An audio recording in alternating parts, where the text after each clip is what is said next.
Salut à tous, c'est Max, bienvenue sur Mon Sport, une vidéo aujourd'hui pour les débutants avec le Mavic Air. On va tout passer en revue, comment on le charge, la radiocommande, le drone, l'application DJI Go, bref, c'est parti.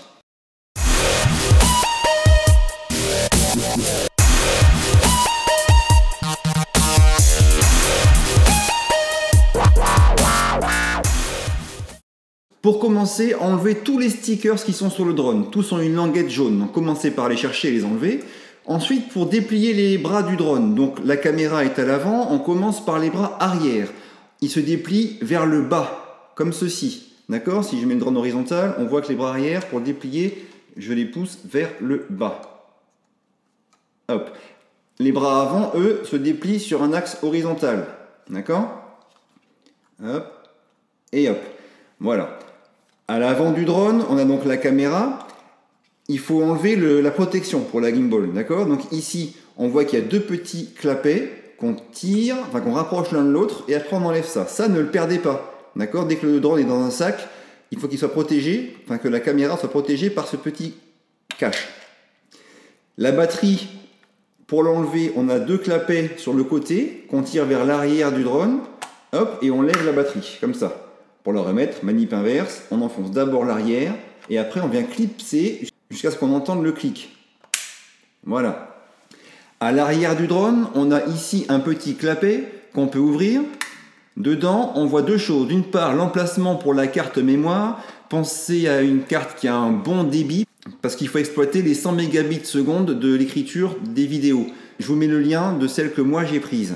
Donc carte micro SD. Et à gauche, on a un slot USB-C qui va servir à télécharger les vidéos qui sont dans le drone, soit sur la mémoire interne, soit sur la carte micro SD. Il ne sert pas à recharger le drone. Justement, pour la recharge du drone, différents éléments. On a déjà ceci, qui va être la base des batteries. Donc ça, on l'ouvre. D'accord? Hop, on ouvre ce support. On vient prendre le chargeur avec le cordon qui y est accroché. Et la prise du cordon, elle vient se mettre sous cette base qu'on vient de déplier. Hop, on branche ça dans le bon sens. Et une fois que c'est fait, on n'a plus qu'à y clipser les batteries. Donc c'est pas compliqué, le contacteur de la batterie est ici. On le glisse sur le contacteur du chargeur. D'accord? On peut y mettre jusqu'à 4 batteries en même temps. Elles vont se charger l'une après l'autre. Maintenant, la radiocommande. La radiocommande, vous dépliez les antennes et vous les mettez comme ceci. Normalement, on est censé bouger les antennes selon où est le drone. S'il est à la verticale de vous, les antennes doivent être comme ceci, d'accord? De manière à ce que leur perpendiculaire aille vers le drone. Si à l'inverse, le drone est loin devant vous, vous êtes censé les mettre comme ceci, pour que la perpendiculaire aux antennes aille vers le drone. Mais en pratique, si vous les mettez à 45 degrés, ça va bien se passer dans tous les cas. On déplie aussi les bras, les supports du téléphone, voilà, et on vient récupérer dans ces supports les joysticks de la télécommande. On trouve ici le câble pour brancher le téléphone, d'accord? Moi c'est en Lightning parce que j'ai un iPhone, mais DJI fournit dans le pack d'autres câbles pour d'autres téléphones. Ce câble de l'autre côté, il vient se mettre dans un petit slot ici qu'on peut débrancher et c'est par ici qu'on va charger la radiocommande, d'accord? C'est pas par le slot USB qui est ici, c'est par ce petit là. Pour la charger, on va utiliser ce câble qui est fourni aussi dans le pack. Comme vous voyez, ce câble, c'est là qu'on va insérer le petit adaptateur fourni par DJI, d'accord? Pour passer de USB-C à micro USB. Et donc on vient le brancher dans le slot micro USB de la radiocommande.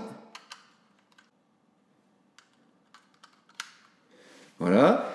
Et l'autre bout du chargeur, on va le brancher, donc c'est de l'USB, dans l'un des deux slots USB qui est sur le chargeur, qui est donc commun aux batteries du drone et à la radiocommande, d'accord?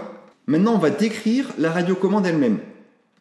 Donc, on y voit de la droite vers la gauche. Ici, le bouton on-off.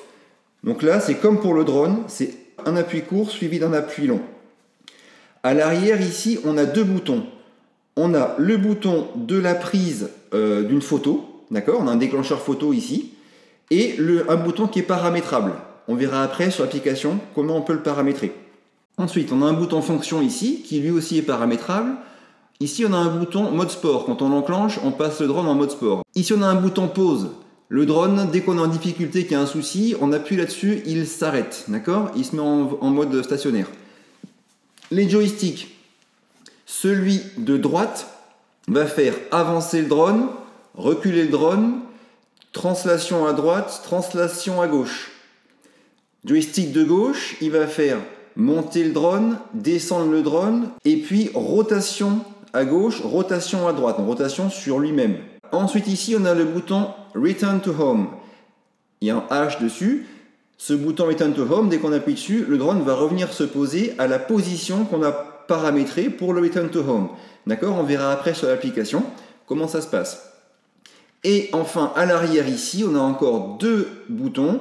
Un bouton d'enregistrement vidéo, donc déclenchement de la vidéo, et un bouton ici, une molette, qui va régler le tilt de la gimbal. Donc si on peut incliner la caméra vers le haut, vers le bas, grâce à cette molette. Voilà pour tout le matériel. Maintenant, on passe à l'application DJI Go 4. C'est parti. Nous voilà sur l'application. Alors là, j'ai fait une mise à jour à l'instant. Donc c'est bon, tout est prêt. Je vais sur GoFly. On va décrire tous les éléments de l'application en partant du haut gauche de l'écran. Donc là, le bouton DJI, quand je clique dessus, je reviens sur le menu d'accueil de l'application. Alors voilà l'écran de l'application. On voit ce que filme le drone dans l'écran principal et en bas à gauche sa position GPS. Quand on clique dessus, on peut basculer de l'une à l'autre. Ensuite, on a marqué Ready to go. Quand on clique dessus, Ready to go, on a le statut général de l'appareil. C'est là qu'on va trouver s'il y a des mises à jour à faire. Par exemple, définir altitude de vol maximale, définir distance de vol maximale. Donc ça, on peut paramétrer tout ça. C'est là qu'on peut aussi calibrer le compas et l'IMU. Ça, on l'a fait par défaut quand on a mis en service le drone, mais on peut avoir besoin de le refaire. Et d'ailleurs, c'est même conseillé des fois de recalibrer l'IMU quand on a voyagé, que le drone a pris l'avion ou quoi. Ça peut être bien de faire ça avant le premier vol.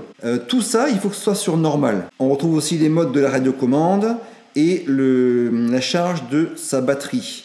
On peut aussi personnaliser ici les touches FN et C qui sont sur la télécommande.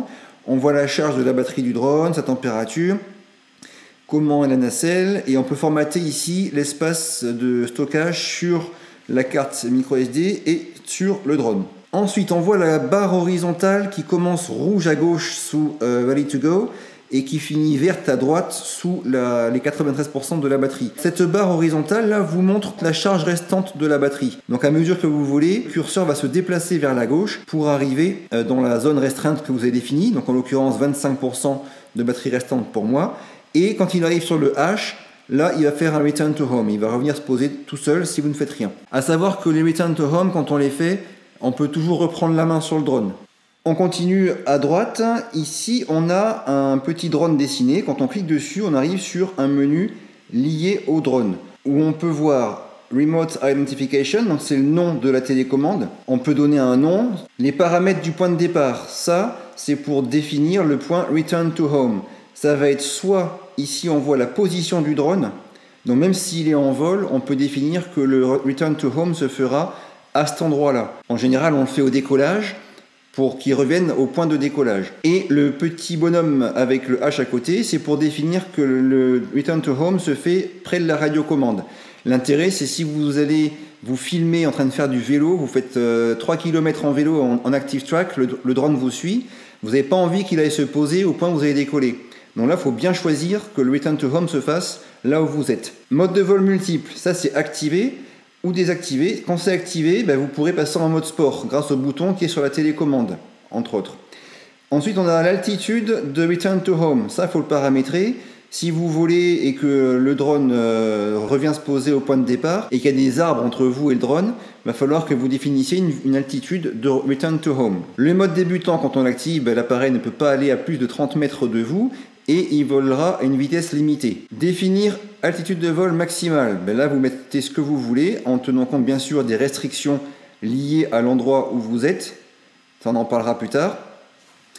Activer distance maximale. Donc là, c'est si vous voulez pas que le drone aille plus loin de vous qu'une distance donnée. Donc là, on peut mettre par exemple 2000 mètres. C'est un exemple, hein, mettez ce que vous voulez. Paramètres avancés. Là, on clique dessus. Qu'est-ce qu'on voit? Réglage gain expo, exp, sensibilité, gain. Ça, c'est pour régler la sensibilité du drone. À quel point il va bouger vite et réagir vite aux commandes. Ça peut être intéressant quand on veut filmer et qu'il ait des mouvements plus doux.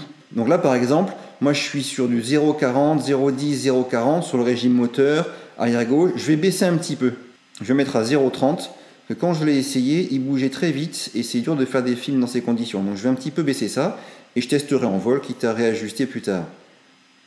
Hop, voilà, on revient sur le menu. Sensibilité, pareil, altitude, frein et rotation limite du lacet. Donc ça, j'ai mis ces paramètres-là qui me paraissent assez doux, mais je les ajusterai si j'en ai besoin.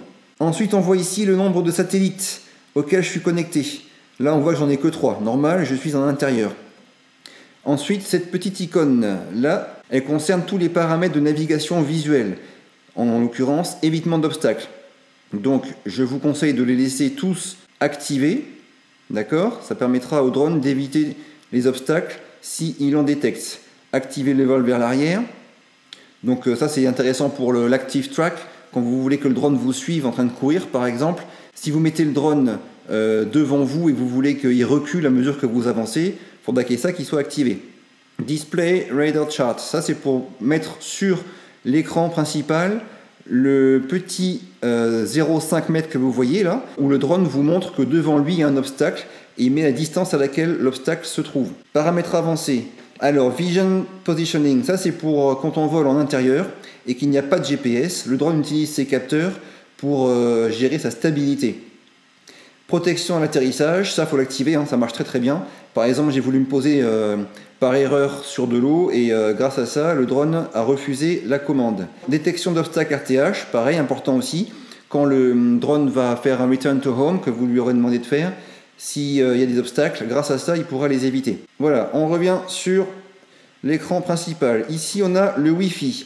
La radiocommande communique avec le drone par Wi-Fi. Donc là, on voit en temps réel comment ça se passe.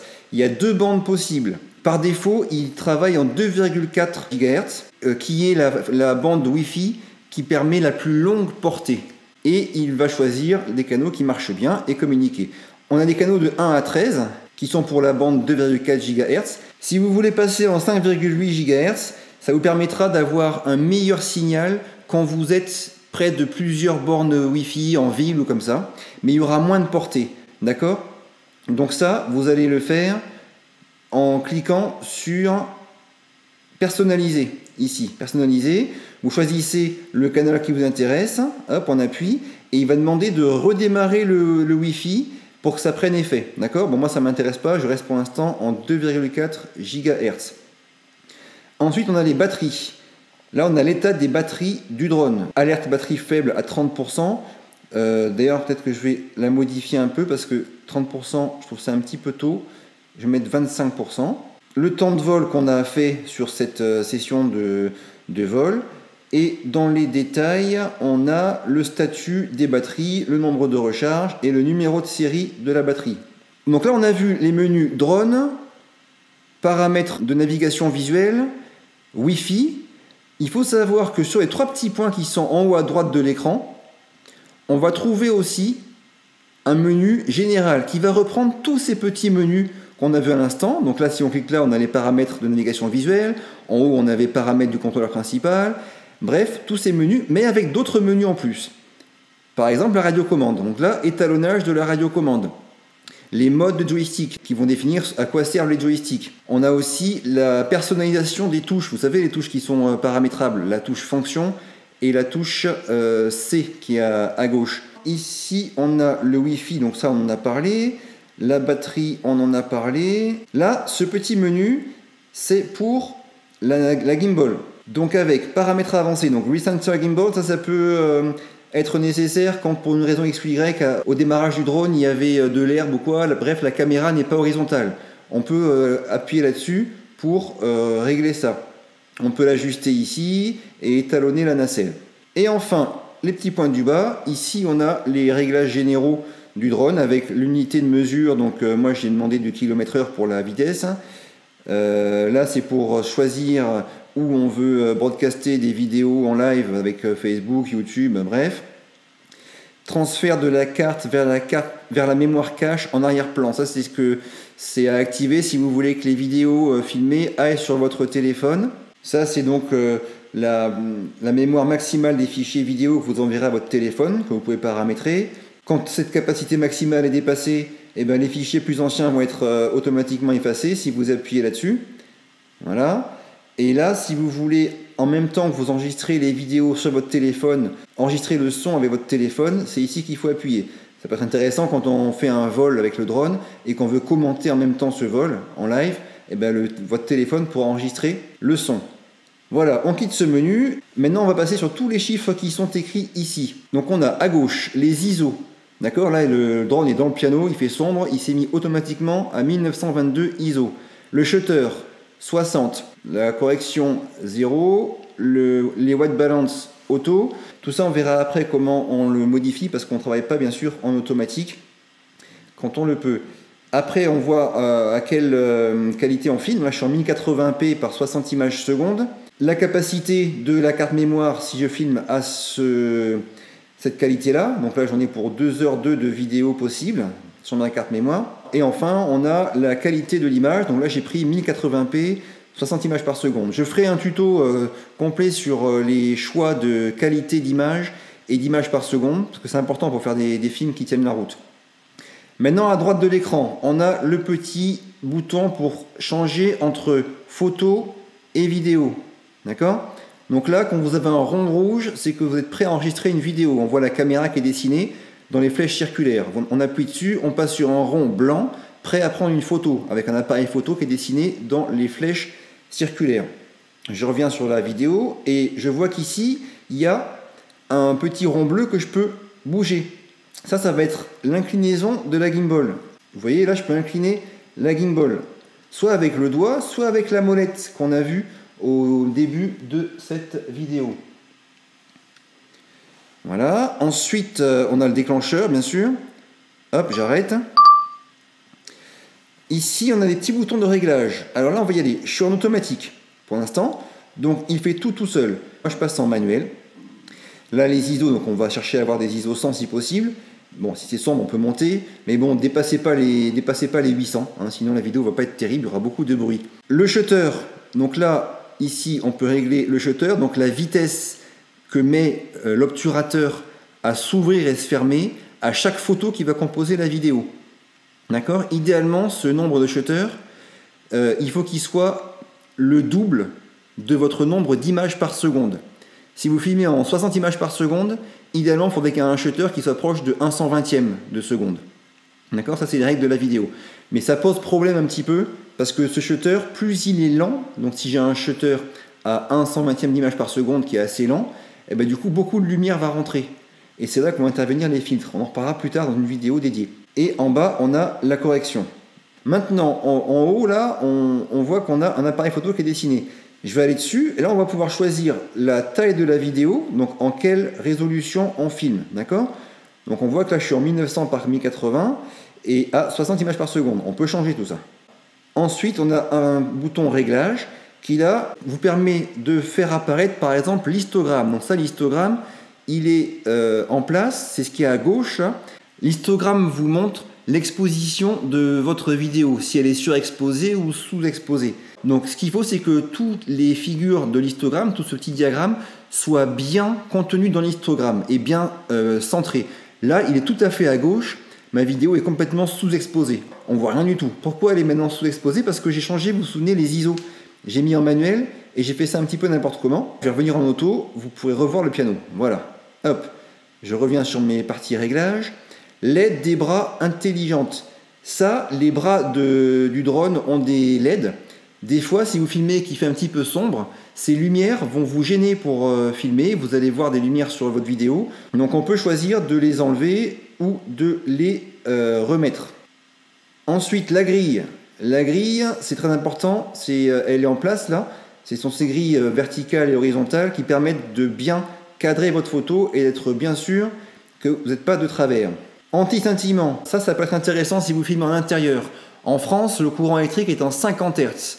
Si vous filmez en 50 images par seconde, il va peut-être y avoir des problèmes sur la vidéo. L'anti-scintillement, il vous permettra de passer en mode 60 Hz si vous filmez en 50 images par seconde et que votre courant électrique, là où vous êtes, est aussi en 50 Hz. Ensuite, l'emplacement du stockage. On choisit si on veut stocker sur la carte SD externe ou sur la carte de stockage de mémoire interne.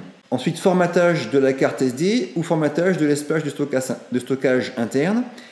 Et enfin, on peut réinitialiser les paramètres de la caméra. En bas, le petit bouton Play vous permet d'accéder à vos photos et vos vidéos. D'accord ? Quand on clique dessus, on a différentes petites possibilités. On met à la poubelle, des informations sur les dimensions du fichier, nombre d'images par seconde, et on peut aussi la télécharger ou la partager si on veut. On continue. Ensuite, on a les paramètres de vol. Donc là, on va avoir le D pour la distance où se trouve le drone, distance horizontale par rapport à vous, le H pour la hauteur par rapport au sol. Ensuite, horizontal speed, donc la vitesse à laquelle va le drone.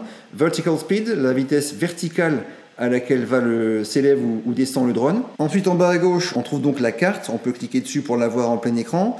Et du coup, apparaît en bas à gauche ce que voit le drone. Quand on clique dessus, hop, ça échange. À gauche, là c'est le menu intéressant à gauche. Donc en haut à gauche, on a le bouton pour décoller.